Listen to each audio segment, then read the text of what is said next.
my tax bill calculated? What do my taxes pay for? That slide's specifically going to focus on the local portion of your tax bill, the Village of Cottage Grove. I do have a quick slide on a technical college. Dan Olson here from the district will address some questions and give an overview of the spring 2023 referendum that was recently passed. And as I mentioned before, we'll have ample time to answer questions that are brought up through this presentation. So Tracy, before I go any further, I just want to make sure that my connection's good and you can hear me. All right, perfect. So overview of property taxes. So first and foremost, property taxes in Wisconsin is an ad valorem tax, according to value tax. While local governments are primarily responsible for property taxes, statutes determine how these responsibilities are carried out. I will put a note, there is an extensive guide for property taxes, along with a glossary of key questions or sorry, a glossary of key terms. Certainly provides more information than we can given our time today. And that link is here below. So this is a question I get quite often. What are taxing jurisdictions? So taxing jurisdictions, almost by definition, is an entity which is authorized by law to levy on general property which is located within its boundaries, and are listed the state statutes. I know probably many here aren't excited about statutes, but that's where it comes from. I took an example of what that looks like for our Village of Cottage Grove residents. So most of our residents have Dane County, and then the Village of Cottage Grove, which is more commonly referred to as the local portion, Monona Grove School District, and then the Madison Technical College. Some of our residents here in Cottage Grove, instead of having Monona Grove School District, they'll be part of the Sun Prairie School District. I've gotten questions before, well, we don't live in the city of Sun Prairie, so why do we have the city of Sun Prairie School District on my tax bill? Those jurisdictions are not controlled by village boundaries, more so defined, and Dan maybe can touch on it a little bit later, but DPI in determining what the district is all included. Some other less common examples of what a taxing jurisdiction could be, but we don't have, is like a sewage district or a lake rehabilitation district. As you can see, on your tax bill, the only piece of the tax bill that the Village of Cottage Grove or the Village Board has authority to levy is the Village of Cottage Grove line, with the addition to any special charges located on the lower portion of the tax bill. So a question I most commonly get, and I'll actually cover it here about tech colleges here. Let's go on the next slide. So I didn't see any questions come in about the taxing jurisdictions. So we'll kind of go into probably everybody's favorite portion of why we're all here is how is my tax bill calculated? So there's key, very significant distinctions in how property is valued. So the first one, which is how your tax bill is actually calculated based off of, is called your assessed value, or the dollar amount assigned to taxable property, both real by parcel and personal by owner by the assessor for taxation purposes. Assessed value is estimated as of January 1st and will apply to the taxes levied at the end of each year. I do think this is a good point to mention that the tax bill that was most recently received in the mail was based off of January 1, 2023 dollar amounts or estimated value. Another number you'll see on your property tax bill is this estimated fair market value, or more commonly known as equalized value. And that value is the estimate of value of all taxable real and personal property. The value represents market value or most probable selling price, except agriculture, which is based on use. And so one key thing to note here on that estimated fair market value, by no means is the village saying that's what we think your house is worth, or that's what you should sell your house worth. It's purely based off of economic conditions and at a point in time. So our assessors have to make a decision in June about what the difference of that equalized value and assessed value, and ultimately we come up with this assessment ratio. So the assessment ratio is the difference between what is reasonably estimated as your fair market value and your assessed value. So in this case, if you saw your total estimated fair value, which on this SNP is 386,000, increase from the prior year, that by no means has any effect on your increase or decrease in taxes. The only dollar on the face of the tax bill that actually results in a difference in what your tax bill is calculated at is the total assessed value. I'm going to go to the next slide, and then which you'll see the net assessment value rate. That rate, or most commonly referred to as the mill rate, is the rate generally expressed in dollars per hundred or thousands per, or the hundred or dollars per thousand applied against the tax base or the assessed value to complete the amount of taxes. That tax rate is derived by dividing the total amount of tax levy by the total assessed value of the taxing district. I do want to take a moment and address that different districts, taxing districts, report out these numbers differently. So for example, a school district, according to how DPI in the state wants that information, they ask for that information as of equalized value or an equalized tax rate, where again, your tax bill is calculated based off of an assessed rate.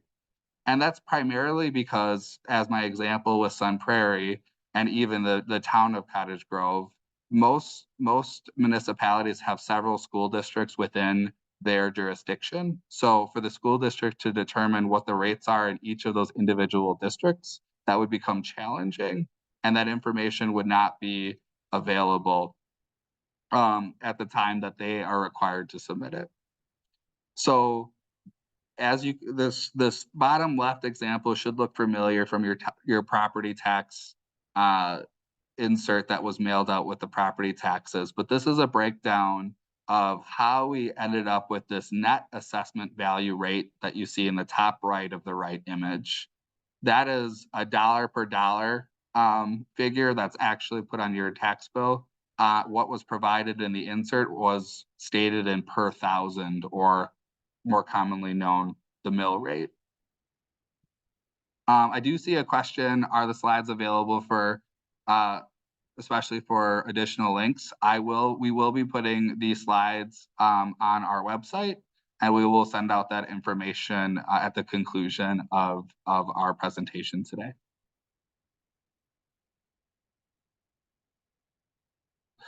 So now that we kind of briefly discussed how is my tax bill calculated, what are kind of some other key dates in the process as we determine how do we eventually get to the tax bill, because it is a process that has several steps throughout the year. The first and foremost being the board of the open book and board of review process.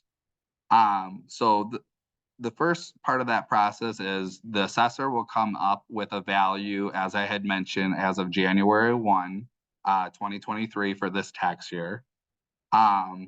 This is the opportunity for community members, if they have not a disagreement with the tax amount, but you have a disagreement or feel like the value of your property and not the equalized value, the assessed value, is not consistent with either other units in the community or different compared to what you believe that value is. So we by statute have to have a period of review for when our residents can work with our assessor to determine if an adjustment is necessary.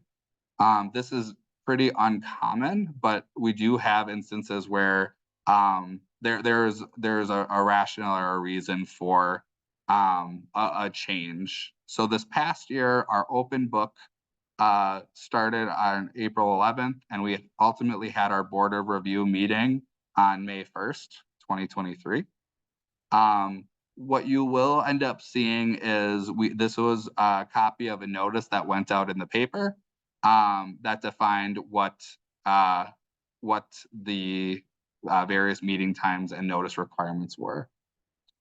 At the conclusion of the board of review, again, because our taxes are calculated based off of assessed value, the statement of assessment is e-filed with the DOR on the second Monday of June or after board of review. So at that point in time, the value on which the tax base is divided on is complete.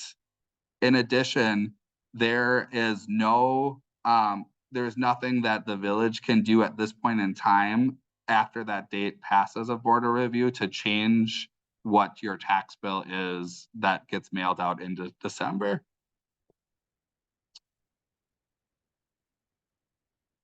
Secondly, now we kind of move a little bit later in the year. Now that assessed value is finalized, approximately by the first day in October, DOR certifies the school district equalized values to DBI or DPI. Again, that was one of the 4 taxing jurisdictions you have in your bill. Then DOR certifies, posts on the website, technical college and special district equalized values. On October 31st, and this is where we kind of dive into some technical things, but realistically what this means, this October 31st deadline, and there should be a November 15th deadline here. That's when the taxing jurisdictions gives the Village of Cottage Grove how much their district is charging on taxes. Again, mentioning that the village does not control or dictate what taxes are provided out for both the school district, county, and technical college. By December 15th, when this process is completed, we're required to fill out what's called the municipal levy limit worksheet, or the worksheet that determines what your local portion of your taxes maximum can be. Again, that worksheet has nothing to do with the 3 other taxing jurisdictions. And ultimately, by the 3rd Monday in December, tax bills are required to be mailed out. Oftentimes, the village has mailed out the tax bills, a week or 2 earlier than the mandatory date. The statement of taxes, which is a summation of all your tax information, including the overlying districts, and then our tax incremental financing worksheet. I got a couple questions that I think I'll wait here till the end to address those 2 questions.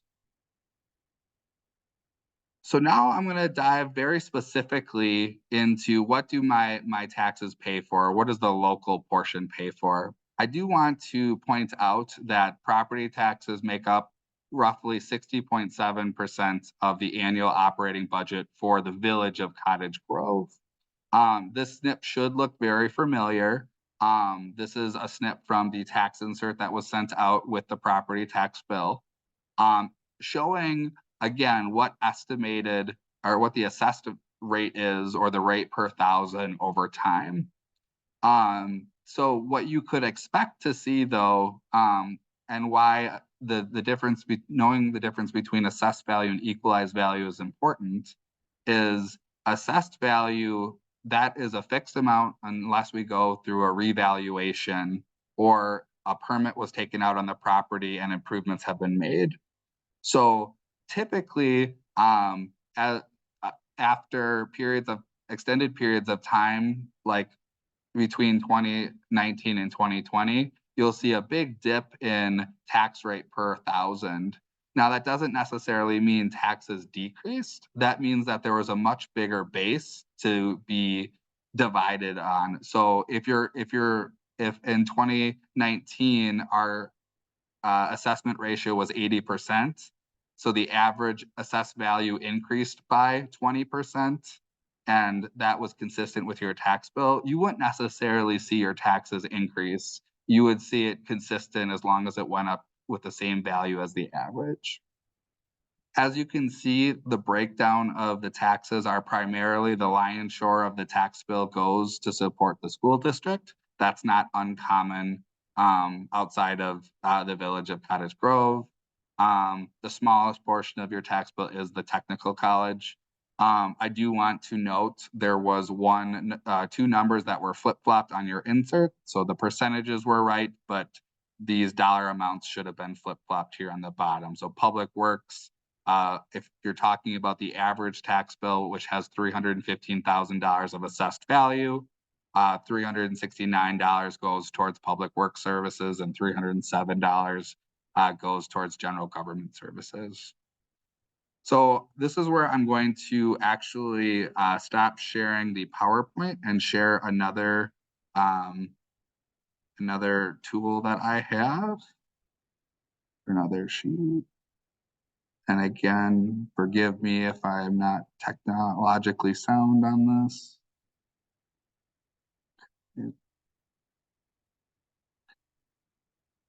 Tracy, do you see a dollar bill? Perfect.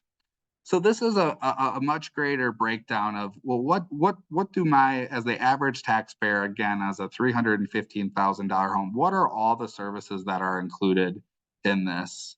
We listed this out from outside of debt service from the biggest portion of your tax bill is covering public safety, and the smallest portion is human services.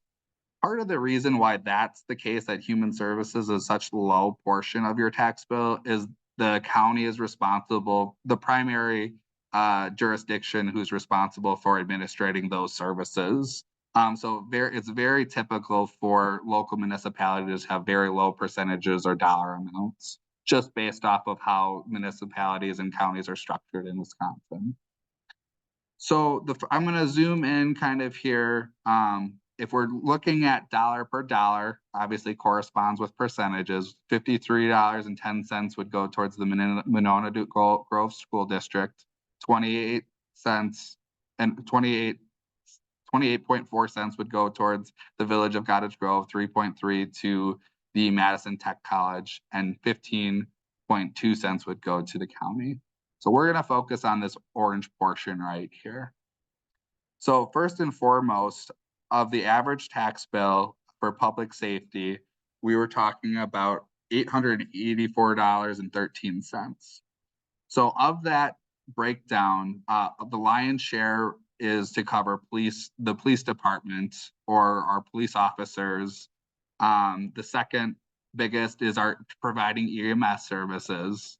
And after that, substantially goes down. So there is corresponding revenue with inspections, but there is cost for providing inspections or making sure that there's public safety. And then $26 is related to the Cottage Grove Fire District. Again, much shorter, about $8 go towards providing crossing guard services, $7 go towards emergency government.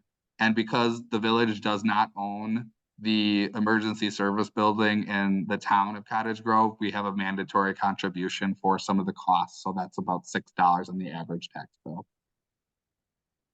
By far the biggest part of Public Works. So Public Works, as I had mentioned earlier, $369.94 go towards providing public works related services. By far, recycling and trash make up the biggest portion. What goes in this next bucket is actually a slew of things. So there's $96 for street maintenance and operations. So there's things such as salt, cold fill or cold patch, and not being a public works expert, many other tools that are required to maintain our operations. Also includes plowing, Public Works Administration, $59, and then the stormwater management for the entire village, $10 on the average tax bill. Less than $1 is to provide beautification services. Next, we have general government. So finance and professional services. So that would include a couple things that are in there is our legal services, our professional audit services, our IT services, all the infrastructure that it takes to maintain our finances, as well as mentioned, other professional services. Our clerk is $57, or the individual who's responsible in department of maintaining all the I would say other records for the village administration, or the staff that are responsible, staff and department that are responsible for seeing the direction and maintenance of our community is $56. And then some other categories we have listed here: elections, roughly $11, our municipal buildings operations, so anything that it takes to maintain Village Hall, from paying the electric bill, or the municipal service building gets fit into that bucket. To manage and operate our municipal court is roughly $20.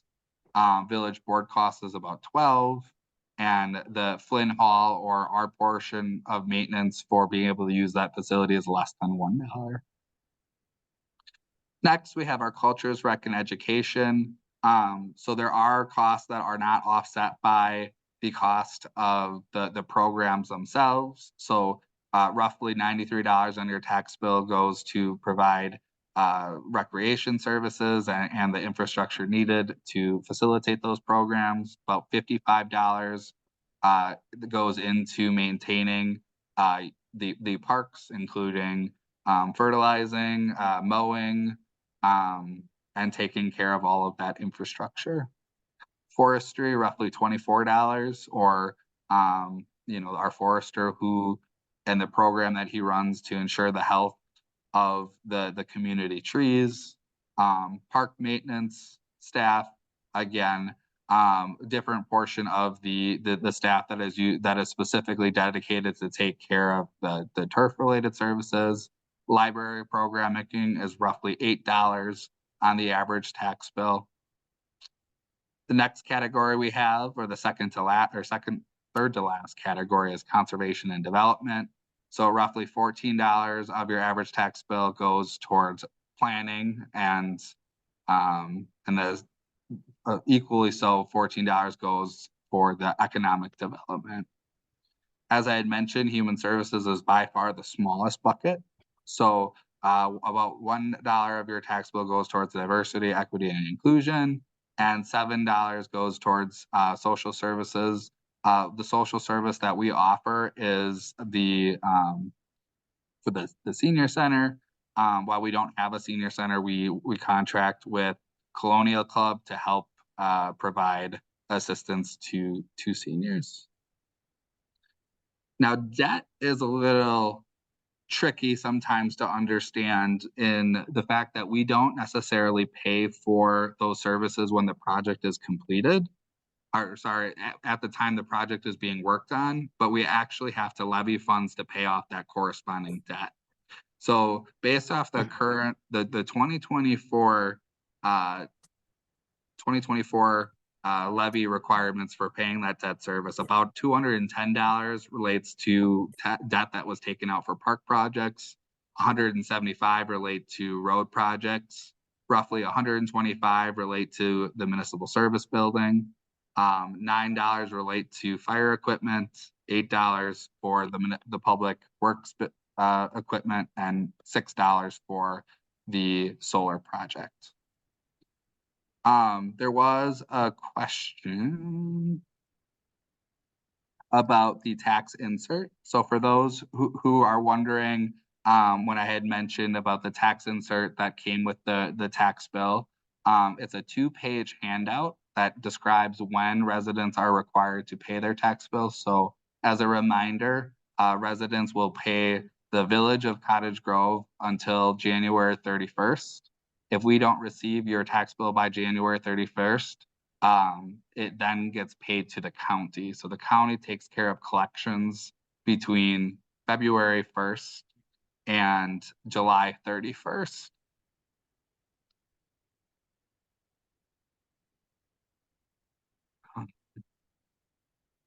So as a reminder, so back I had mentioned a little bit earlier about a notice in the paper. I will get back to this group on what paper it is. I believe it is the State Herald or the Herald / the State Journal. But I will get that verified. Just to kind of want to do a highlight on the budget process for the village. As I had mentioned, this information or that is below here. We actually go through a relatively extensive budget process that really starts as early as the May and June timeframe and goes all the way up this past year till the December 4th. As a reminder, once we get a budget ready and we put a public hearing notice out, we have to have that notice available for both inspection and review of anybody who either wants to come in or go to the Village of Cottage Grove website to review that budget that was created. Ultimately, once the public hearing is posted, we can adopt the budget then here on 15 days after the public hearing. I'm sorry, post 15 days and have the public hearing. At the public hearing, the budget is formally adopted. I did get an answer, and I'm sure many have saw that in the chat. It's the Wisconsin State Journal is the official paper that we utilize for posting public notices. I'm going to stop sharing temporarily and reshare on the PowerPoint.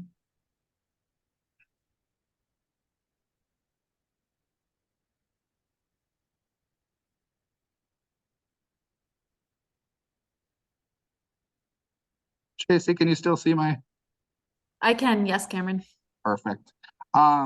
This was a late slide I added back in here based off of a question I got late last week. What do my taxes pay for technical?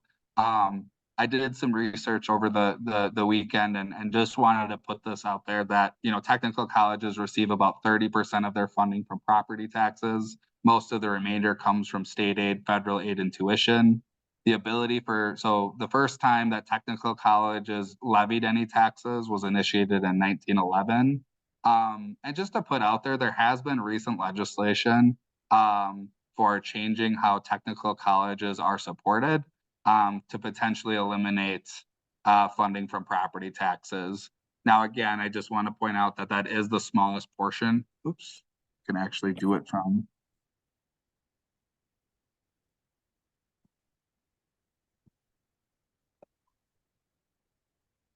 As I had mentioned, the technical college is by far the smallest portion of your tax bill, but certainly any elimination of that would provide relief to residents. So at this moment, I'm going to pause talking and I'm going to turn it over to Dan Olson just to give a high-level overview of the 2023 referendum. And then after that slide, we will open up the floor for some direct questions. Okay, well, thank you, Cameron, and also appreciate the opportunity to be part of this today, and we certainly appreciate the support that we have from our community for our schools. And so school districts funding a little bit different percentage than we looked at what Cameron stated with the village. So we receive about 47% of our total revenue from local property taxes. As opposed to directly from the state through equalized aid is about 43% of our budget. And then about 9% of our revenue is from other school districts for open enrollment students, then a very small percentage, from the federal government. And so clearly the school portion of that, has a direct impact on people's property tax bills. And I'd like to talk a little bit about, what happened and why is there a significant increase this year in the school portion of the property taxes. And so as mentioned, we had an operating referendum that was approved in the spring of 2023, and then that would be applied to this year's tax bill. So school districts generally have two types of referendums. One is specifically for facilities, and then other is for our operating budget. And one of the reasons that there was a significant increase this year, or not one of the reason there was, and the reason for the operating referendum was the lack of increase in revenue that we had for the previous 3 years. And so, we mentioned the state aid that we receive, but the state aid is really just, it offsets basically what we levy, for local property taxes. The real key to what the spending is for the school districts is we have revenue limits, and villages have similar limits. So the revenue limits, are a formula to determine how much schools can spend per student. And so what had happened in the previous two state budgets, all school districts in Wisconsin actually received a $0 increase in per pupil spending. Now, the rationale that the legislature gave for that was that many school districts received significant federal funds during those years, which were COVID relief funds. And the problem with that was that, first of all, the funding mechanism for how that was distributed was not the same as our normal state aid. It was very heavily weighted on poverty in your school district. And because we're a low poverty school, we did not receive nearly the amount that many school districts did. Secondly, is those funds were meant to be one-time funds directly to support schools and how they impact, from the impact of COVID, on things like, PPE, masking, and then support services for our students. And so those were meant to be one-time funds and not to balance the budget. So in our case, it didn't come anywhere close to managing the budget. So the operating referendum that we had in the spring was really to just maintain our current programs and staffing. The other thing I should say that our overall budget for the district, operating budget, is about $55 million. About 70% of that goes to staffing. That's what we do, and so a much lesser percentage on services and equipment, supplies, those sorts of things. And so really just to maintain the staffing and then to try to keep up with inflation and offer at least cost of living increases for our staff is where the money went. So to put this in perspective, even though you'll notice on the property tax bill that Cameron showed as an example that the school district increase was about a 22% increase from a year ago. As a school district, our overall levy was about a 16% increase. So then why would the taxpayers in Cottage Grove pay 22% when the overall levy for the district was only 16%? Well, Cameron did a great job of talking about the difference between equalized value and assessed value.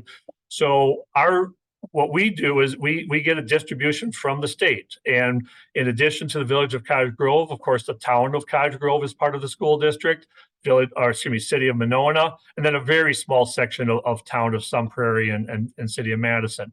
And so we get the apportionment about how the equalized value of each of those municipalities compares. And so in the Village of Cottage Grove, for the total equalized value for the entire school district, the village has about 30% of that equalized value. Whereas, say, the city of Monona is about 53% of that equalized value. But you compare that to the year before, and it was about 28%. So the equalized value in the Village of Cottage Grove grew faster than the other municipalities in our school district. Therefore, a larger percentage of the tax levy goes to the village than it would to the others. And that would account the difference between that 16% versus the 22%. But the other thing, I guess, to provide some perspective, as I mentioned that we had received all school districts received a 0% increase those last few years. So with that, the tax levy also went down the last 3 years. And so the levy had actually, decreased by an average about 2.5% every year.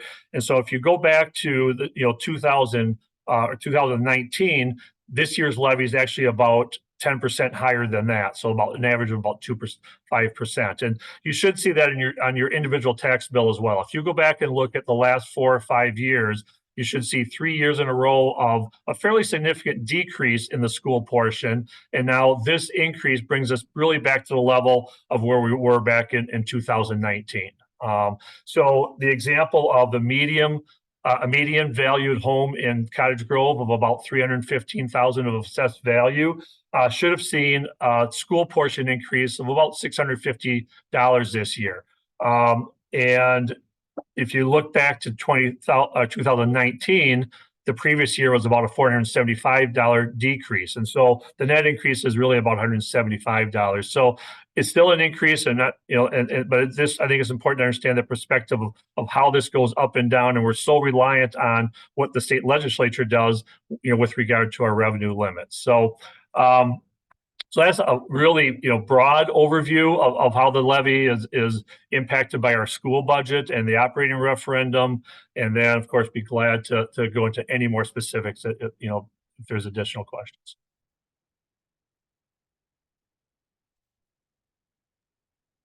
Thank you, Dan. So I think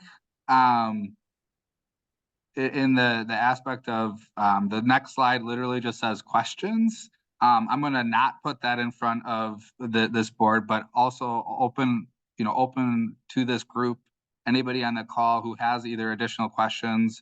And I don't know, Tracy, how you want to monitor, if you want to, we just want to do based off of the chat, or if people want to come off mute, what would you like to do?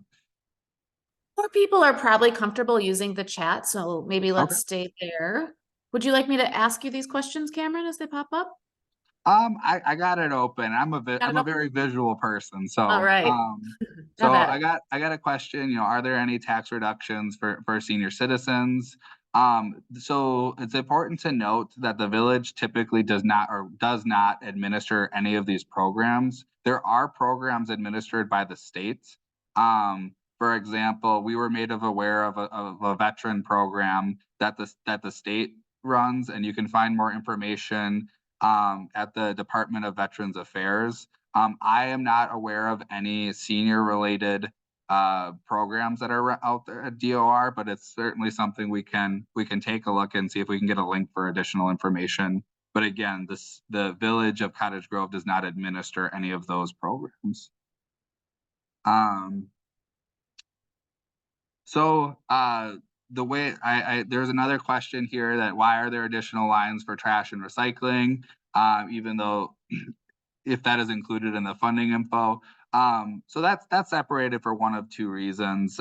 With the way the current levy limit constraints are, it's one to be very transparent about what those costs are. The village, the contract for waste and recycling services is up at the end of 2024. So we wanted residents to be aware of what those true costs were for providing those services. And there'll be additional conversations. The village board members will need to make a decision on, well, are we still comfortable getting recycling every other week? If we want to get it every week, there's going to be an increase in cost as well. So that was partially in response to the anticipated decision, but ultimately that is part of the Cottage Grove portion. So Dan, I got a question for you, if you don't mind touching maybe on the budget.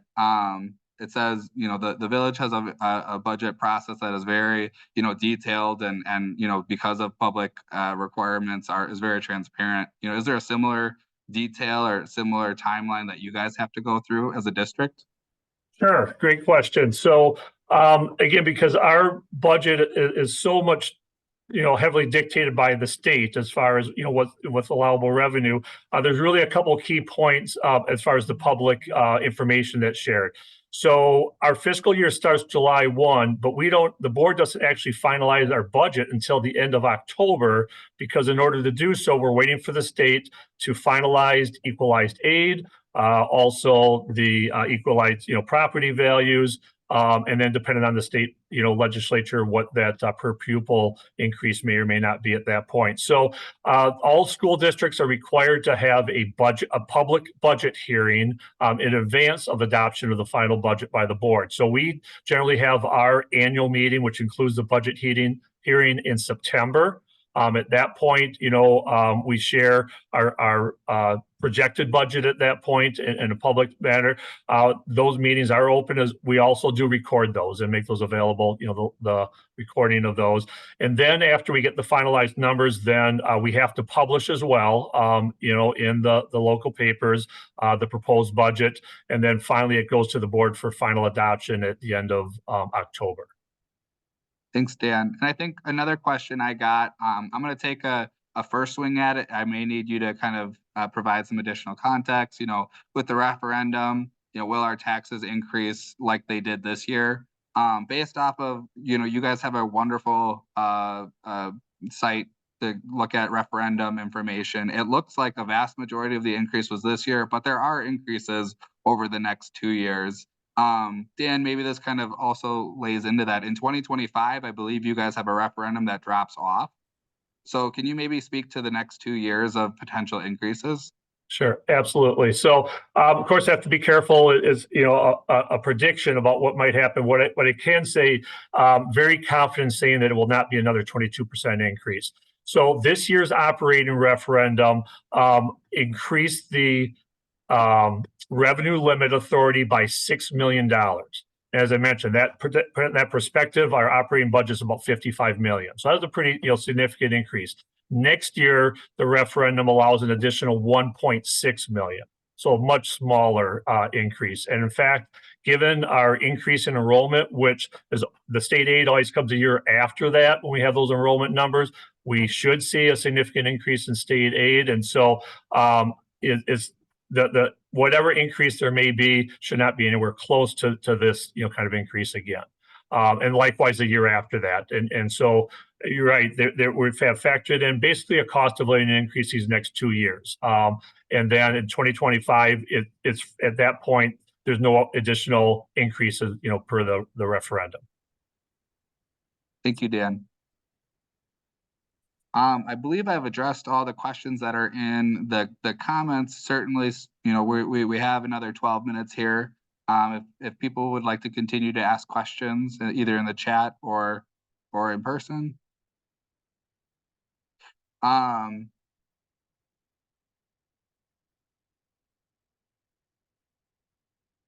So I would say, while we can't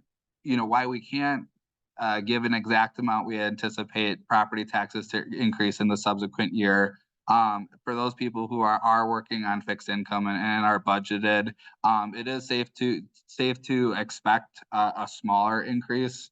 I don't, obviously it's just Dan here on this call, and I'm not sure what the Dane County or the technical college is planning on, but I would expect it to be significantly reduced. And as Dan mentioned, there's so many factors, such as development and things that could potentially make that increase less. And so I think it's safe to assume that we will be significantly less than the amount that was stated.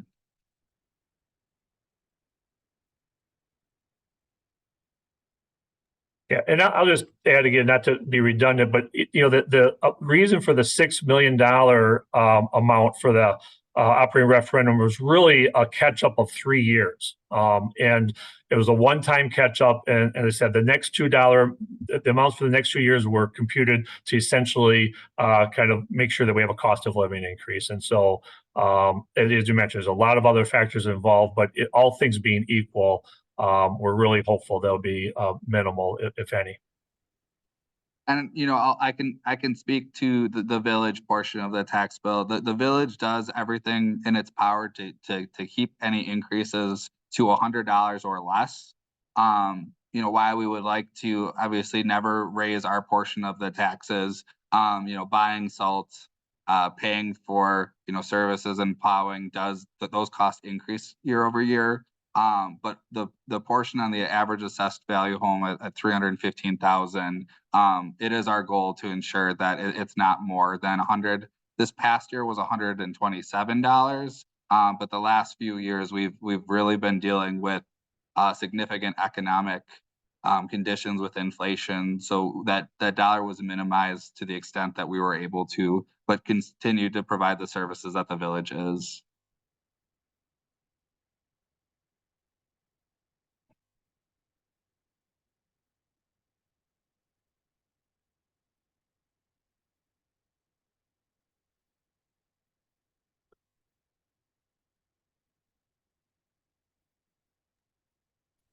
There's one more question in the comment box, Cameron.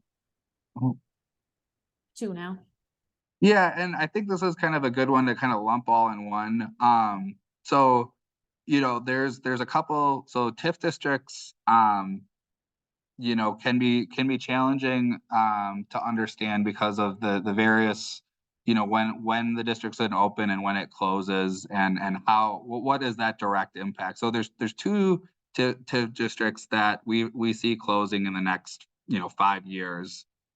TID 7, or it should be closing here by August 31st, 2024, meaning all that value that was in that property of TID 7 will now go towards offsetting the each overlying district will now get their piece of that tax back, which will ultimately typically, depending on the size of the district, causes a minor decrease in the mill rate. Now, TID 7 isn't very large, but it certainly will have a positive impact on the community. TIF District 5, or the business park over by Culver's and Summit, that will have a significant impact in people's taxes once it closes. Without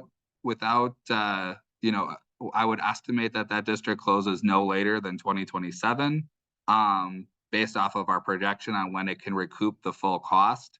That will have a significant impact in reducing the overall mill rate for our community for tax rates.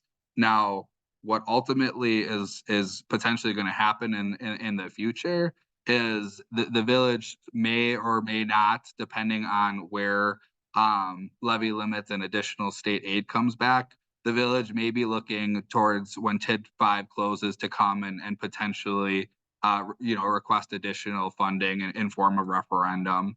Right now we're doing everything in our power to prevent that, and making sure that we are strategically aligned to be able to avoid doing that. But essentially what a question could end up being is, well, choose not to pass a referendum, the taxes will go down significantly. If you pass the referendum, your taxes are still expected to go down, just not as significantly. So just something in the near future. I had a question on what is Amazon sites potential, what is the potential development of Amazon impact on people's taxes? Typically, the development has a positive impact or reduces the overall tax burden on individuals in the community and residents. So development by far is the village's only tool to keep our portion of the tax levy in check, to make sure we have more a base to divide the overall cost of providing the services.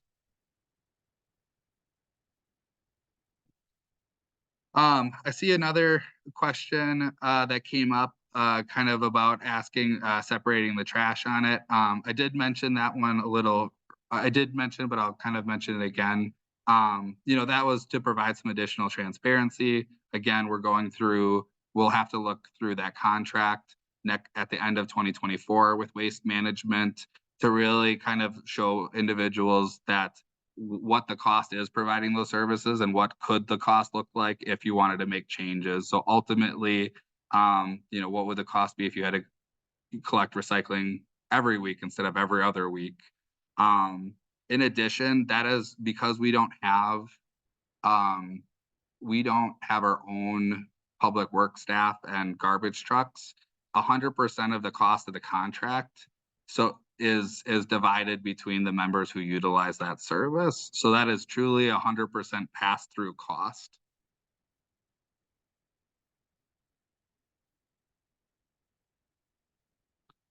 All right, seeing how we have 5 minutes left, kind of anybody have any last minute questions?